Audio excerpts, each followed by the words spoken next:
So you're going to be disposed toward your suffering in a charitable way. Remember, order, disorder, reorder. And the disorder is going to come with injustice and failure. And it's going to be very tempting to respond to the injustice and failure and the disorder with resentment and cynicism that leads to nihilism. And you are going to forfeit your capacity to wake up if you address those things that way.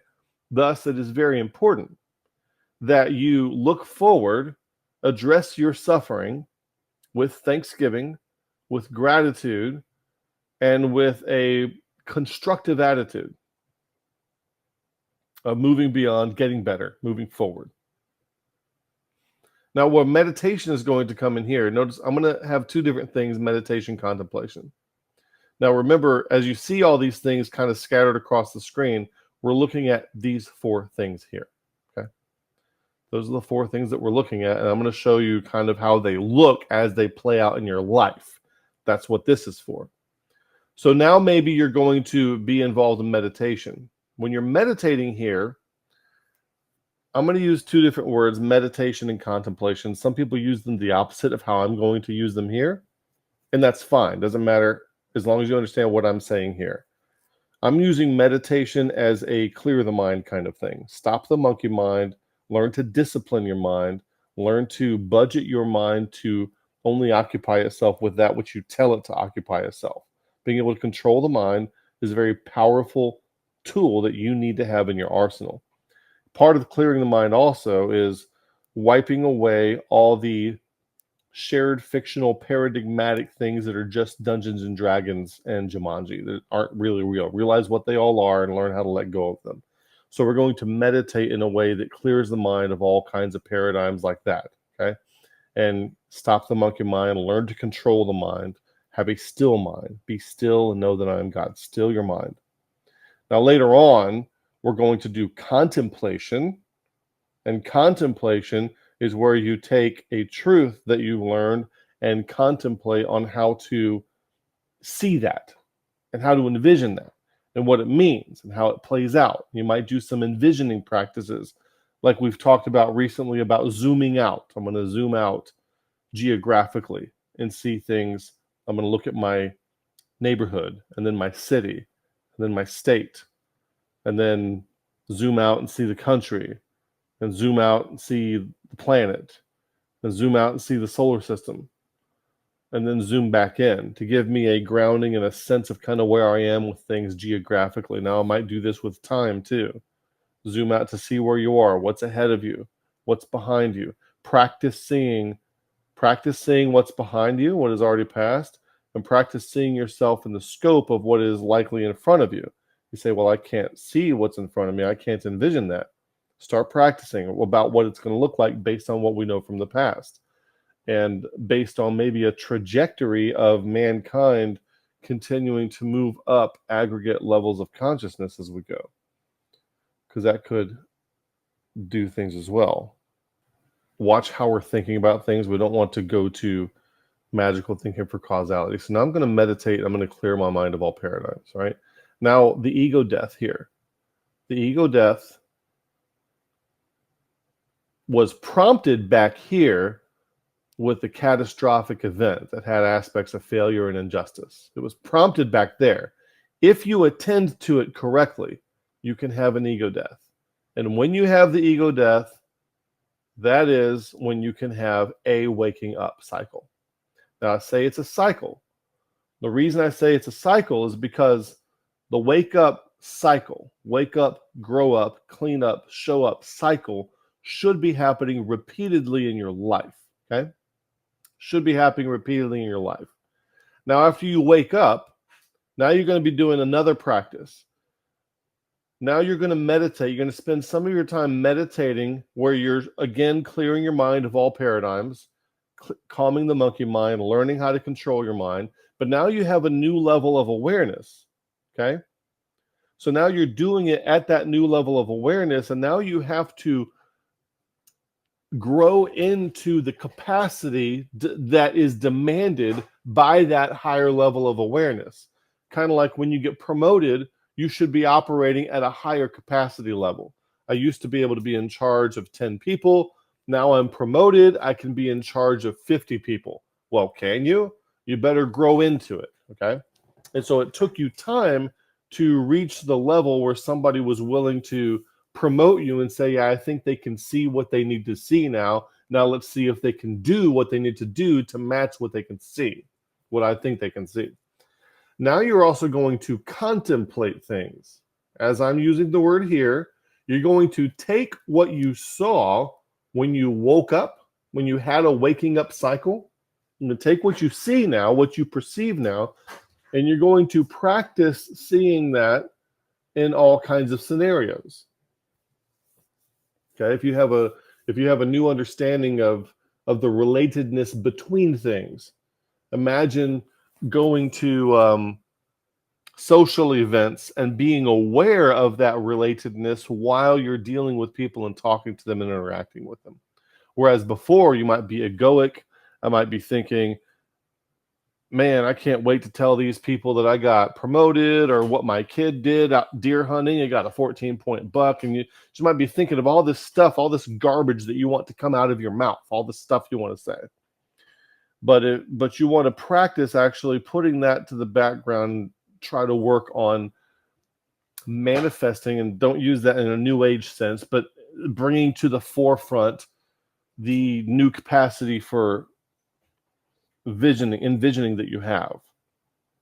So now I'm going to be contemplating the world. So in my own personal experience, which is probably going to be different than yours, I had what you might call a unitive awareness experience, where I saw the connectedness of all people and things and all that, all the identities of everyone as if they're connected and related.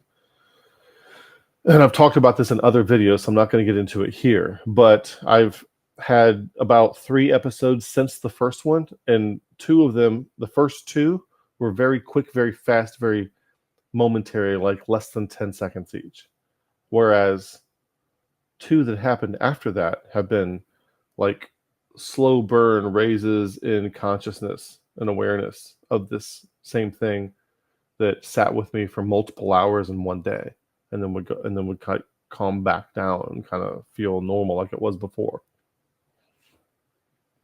So anyway, what I would do is I'm going to go, like tonight, Paula's playing volleyball. I'm going with her. When I interact with people there, I'm going to practice. I'm going to contemplate before I go. I'm going to take some quiet time. I'm going to sit on my meditation pad over here, and I'm going to spend some time focusing on seeing everybody that I encounter in this light, in the way that I saw them in my unitive awareness experiences, for example. So I'm going to contemplate that and what that means, and how does that affect how I interact with them, and how much more empathy that I have with them, that sort of thing.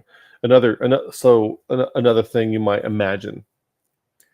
Just imagine, and I know stage 3 Christians, we don't like reincarnation, but just pretend for a second that you had to take turns living every life that occurred on planet Earth. Okay? Maybe even animals. You had to be every cat, you had to be every dog, you had to be every praying mantis, and you had to be every other human. You had to take turns being all these things. Just imagine that. And so when I'm talking to somebody else, if I'm mean to them, one day I'm going to be in that lifetime, and I'm going to have to experience me being mean to them. Do you think that might make you have a little bit more compassion? It's just a thought exercise. I'm not telling you that's how things are. Okay? Relax. It's just a thought exercise to perhaps increase the amount of empathy that you have toward people. Okay? Because ultimately, there is a through line that runs between all of us. So meanwhile, you want to start your capacity, notice showing up. So showing up, growing up, and cleaning up, they're all going to be happening simultaneously, in parallel, in tandem, and parallel, after you wake up. Okay? So you're going to be growing up, cleaning up, and showing up in increasing capacity after the wake up cycle. You'll be doing all these things together. So growing up, I'm going to skip showing up. I'm going to say that to the last. So growing up, you're going to grow up into your new insight, your new perspectival capacity, more empathy, more love, more agency. Okay, you're going to be able to grow into those things. And then cleaning up, you're going to learn to identify your shadow, stop projecting it onto other people, get it under control, integrate it, make it integrally a part of who you are. All the parts about you that you don't like, that you wish you weren't, or that you're not even aware of, that you project onto other people, those are all probably part of your shadow. The things that you don't like about other people are probably the things that are in your shadow. Okay. I met a guy who decided to talk to me for the first time ever, and all he did was just spew vitriolic insults at me. And what he didn't realize he was telling me is that he was telling me all those things about himself, that he was spewing and projecting his shadow onto me. Okay. And that's how that works. So part of the cleaning up is to integrate the shadow. We have 2 videos on meekness when it comes to cleaning up. Meekness and the shadow, and blessed are the meek. So when you hear me say shadow, okay, that's a term that comes from that term itself comes from Carl Jung, but the concept itself, think in biblical terms, it's what the Bible describes as meekness. Okay, meekness. And in short, I'm not going to get into it here. You can watch these videos, but in short, what happens with meekness is like Moses, when he saw what was happening to the Israelites, he killed an Egyptian, hid his body in the sand. That's strength not under control. So Moses isn't weak. He can kill a person. But then later on, he gets that strength under control. Okay, and he integrates it into part of his conscious self of who he is, so that when he wants to do something to help somebody, he has something other than murder to do about it. Okay. And what I see a lot of times, I see a lot of stage 4 people and a lot of stage 3 people who want to do something for God, but all of their efforts are kind of along the same lines as Moses, feeling passionate. He's got a burden. He feels passionately about somebody, but winds up killing an Egyptian, which is not the best way to help things out. Committing murder is not the best way to go about things. And so when you try to enact your burden before you have grown into it, you make a mess of things.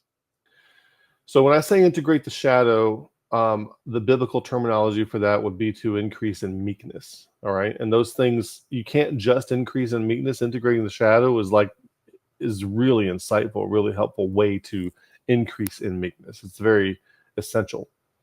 And then you want to become metaparadigmatic. So when you're cleaning up, you're cleaning out imagine you're kind of like you're in a cult and you've been brainwashed or whatever, and you have a cult mindset sitting in your mind. If you're